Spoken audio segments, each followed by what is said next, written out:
violence and other kind of violence. Get away! I could be at work, at school, in my car, and I can still get shot by the police. But I can get shot anywhere. So it is what it is.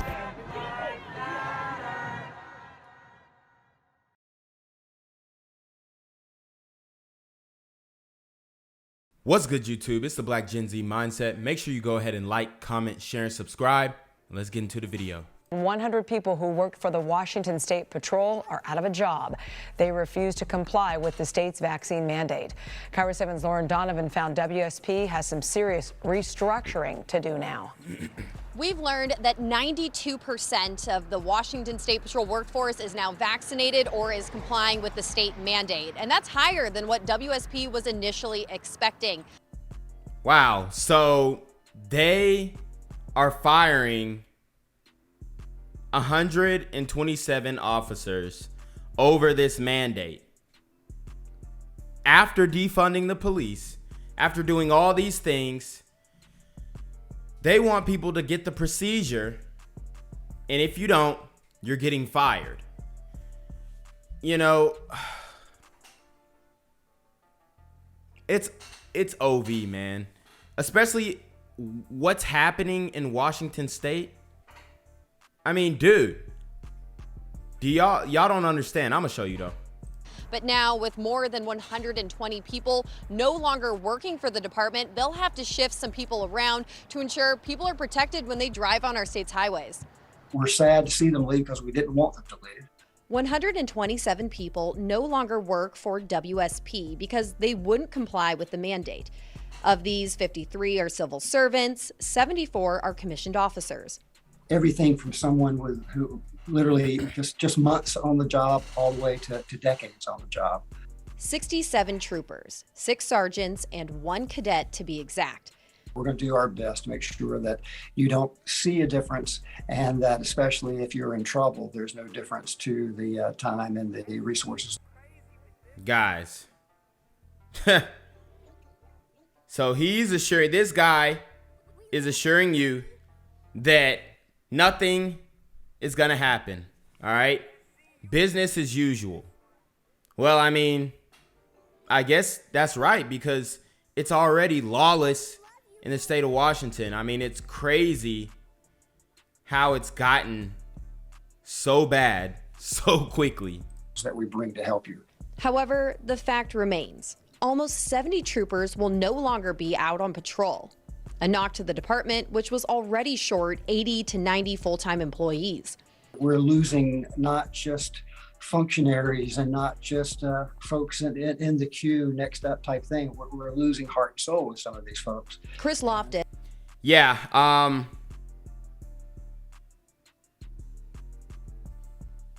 mean, they're enacting the purge, bruh. That's all I can say. This spokesperson for the Washington State Patrol says they have yet to pinpoint what areas of the state are most impacted by these departures. You see towns and cities and names across the entire state. But that some areas will feel their absence more than others. 1 or 2 in Seattle isn't as big a change as 1 or 2 in some other parts of the state. We're told a total of 440 religious and medical exemptions were filed. Loftus says for that reason, he expected the number of people not complying with the mandate to be higher. Given where we were and given kind of the draconian projections and the mood in the state and the coverage, when the numbers started to reduce, it was a relief. The Washington State Patrol is now looking to fill those 127 positions. If you're interested, you can go on their website now and apply. So they're gonna retrain a whole new police force with defunded, like, bruh, it's finna be a whole bunch of Paul Blarts. It's gonna be a whole bunch of Paul Blarts out there, mall cops, security guards, trying to get their shine as a police officer. Hey, man. Reporting in Seattle, Lauren Donovan, Cairo 7. New tonight, a mother shares her grief 3 days after her son and 2 others were killed in Des Moines. So first off, y'all see what it is. It's a function with a whole bunch of brothers, some sisters out there, of course. and it pops off. Nobody really notices that it just popped off either. Look at the crowd. 3 dudes posted up. Yeah, I mean, just straight posted. Back here. We got the shorties right here. Looks like they finna get in a car. Got the motorcycle gang. And then these dudes just pop off. And it's a circle of people watching them. Didn't try to break it up. No conflict resolution. It just pops. Her son and 2 others were killed in Des Moines. And Buddy just started throwing bows at him. I'm hurting. I'm lost. Selena Taylor fought through tears this evening to talk about her son, Ezra. There he is. The 26-year-old was one of 3 people shot and killed early Sunday outside La Familia Pub and Lounge. 3 others were also injured. Now, a fight broke out, and Selena says her son was an innocent bystander who tried to jump in and help. So he tried to jump in and help. Bruh. Unless that was if that was his friend, I feel him.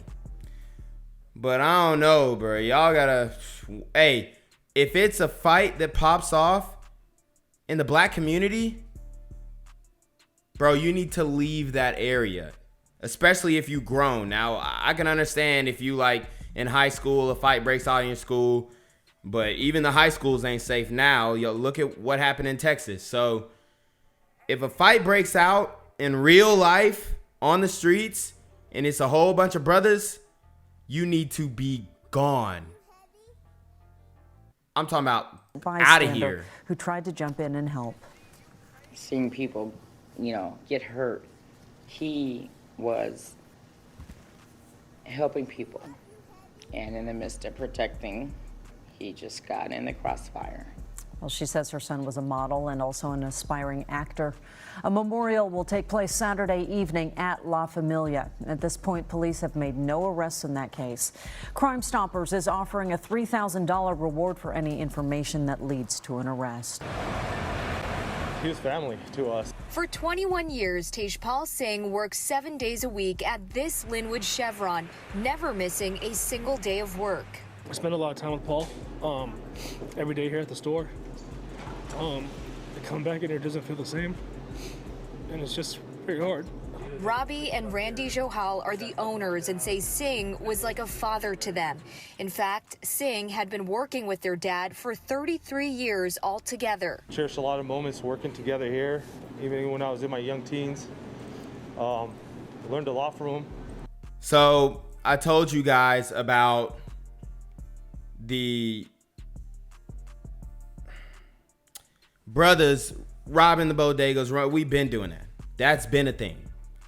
Going in the dollar store, whatever. Going in the, convenience store, hitting a lick. Bank teller says something to, or not the bank teller, but the guy behind the cash register say something to you, cuss him out, keep it moving. I mean, I see this happen all the time. There's a gas station near where I live, and dudes be posted up in front of the gas station. Like, that is a regular thing. Like, I've seen going in there. I don't even like going to that gas station. I like fueling up at Kroger because I can use my Kroger Plus cards. But, yeah, I mean, like, that's a thing. Like, you can't deny that. So when dudes is posted up at a gas station, those same dudes are cussing out, the owners of the gas station and whatnot. And a lot of times it's hella envy, like they knowing that they getting hella money, just like, like they see people coming in and out. Like, dudes will envy the gas station runner, bro. Like, for real, that's how much like dudes be hating, like brothers be hating heavy. So, you gotta make. If I was them, I would hire, other people. But then again, when you in those areas, ain't nobody else gonna work that job. You know what I mean? Unless you get a brother you really trust and they got security there, it's OV. Just a great guy. Snohomish County detectives are now looking for the gunman. They released surveillance pictures of the shooter who walked in early Sunday morning around 5. Wow, what I tell you about these masks. I mean, Buddy came in damn near looking to catch a body. This is how these dudes are moving on Demon Time. You don't know who he is. Look at the slides. He's got the slides on. These dudes is murking people in flip-flops, bruh. And they want to fire the police force. They're trying to soften it up, say, oh, it's not going to matter. 127 people off the force. Yeah. People aren't really incentivized to go into that line of work. Like, you have to be a certain type of individual to want to become a police officer. 5:45. Deputies believe the suspect was trying to rob the store and fatally shot Singh. It's like losing a father to me. I used to ask him for advice on everything, how to run the store. He was always guiding me. Man, I don't know.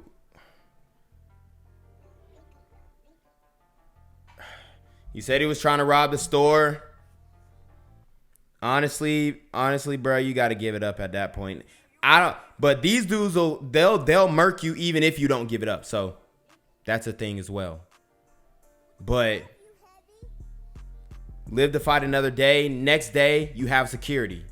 Boom, armed security the next day. I don't know, but I don't know what happened, obviously.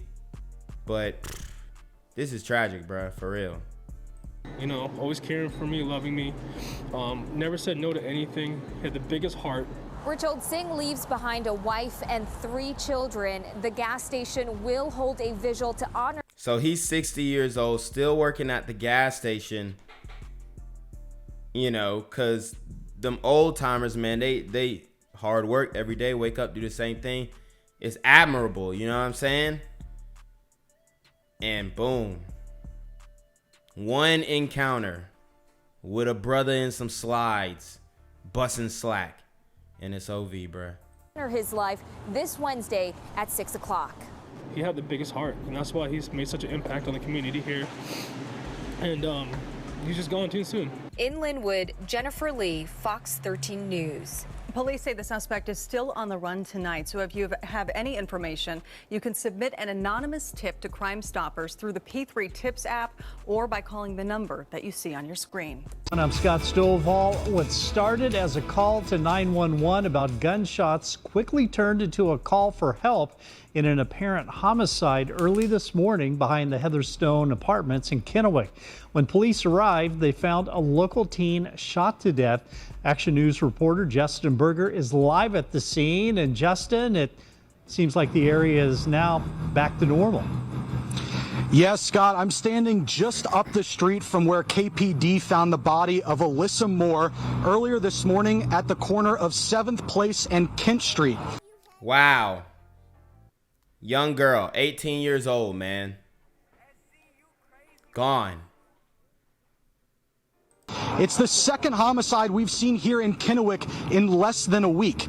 As you can see behind me, what was this morning a maze of police tape has turned into a gathering of family and friends to celebrate the young woman's life. Alyssa Moore was just 18 years old when her life was taken early this morning in Kennewick. It's the 4th homicide investigation in the last 60 days. Highly irregular for the area. The homicides that we've been investigating appear to be targeted and they're not random. There is no immediate threat to the community or to the public. Kennewick Police Department told us they found Moore in the street next to a vehicle. Kennewick police believe that there were multiple gunshot wounds. Post officers arriving on scene and securing the scene, we've determined through witnesses and so forth that there was a possible disturbance going on, but we don't know the breadth of the disturbance or who was involved with it. Kennewick police say they are looking for a suspect, but at this point it is too early in the investigation to tell if they are looking for one or multiple gunmen. We're trying to figure out what's causing it. Are there the same groups involved? Are the same people involved? And so we're trying to analyze why it's happening. And we don't have a clear answer of why that's occurring. Some of it may be stuff that's out of anybody's control. He wants to know why it's occurring. Because dudes is on demon time and they feel like they can get away with murder.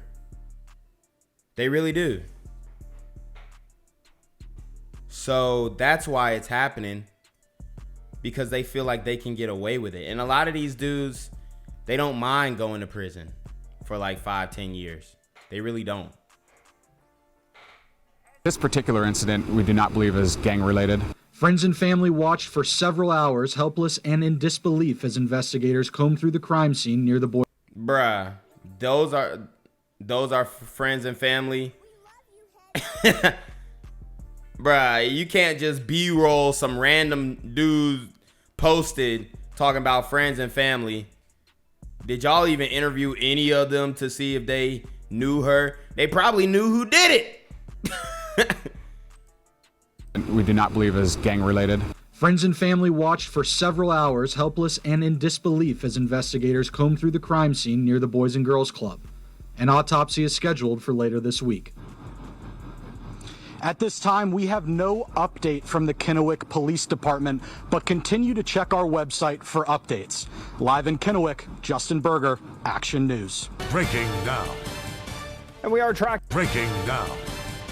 And we are tracking breaking news. Shots ringing out at a local hotel, leaving one person dead. An investigation into what led up to the fatal encounter and a search for the suspect. Good evening. Thanks for joining us tonight. I'm Corey Howard. Detectives on scene of the shooting all day in Spokane Valley. KHQ's Guy Tannenbaum first on scene. He joins us with what he knows now. Guy?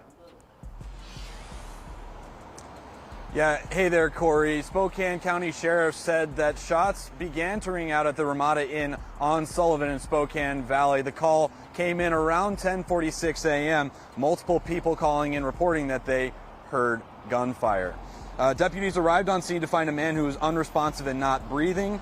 Medical aid was attempted to be given to the victim, but he was pronounced dead on scene. I mean, they opening the floodgates when it comes to this in Washington, especially in Seattle. It's finna go down. I mean, this is what they're inviting. The suspects or suspect, we're not quite sure at this time, fled the scene before deputies arrived. Spokane County Sheriff's Office says they are in the early stages of the investigation, but they currently believe the shooting began as some sort of disagreement that quickly escalated into something much more than that. Who shoots somebody over a disagreement? Who y'all think do that? Major crimes in the forensic unit have taken over the scene so far where we are right now, and witnesses have been interviewed to try and piece together what happened. Right now, we're not quite sure the identity of victim. That will be released later this afternoon, hopefully, but we'll make sure to bring you the latest updates as we have them here from the scene in Spokane Valley. For now, Guy Tannenbaum, KHQ, Local News. Gang violence and other kind of violence. Get away! I could be at work, at school, in my car, and I can still get shot by the police. But I can get shot anywhere. So it is what it is.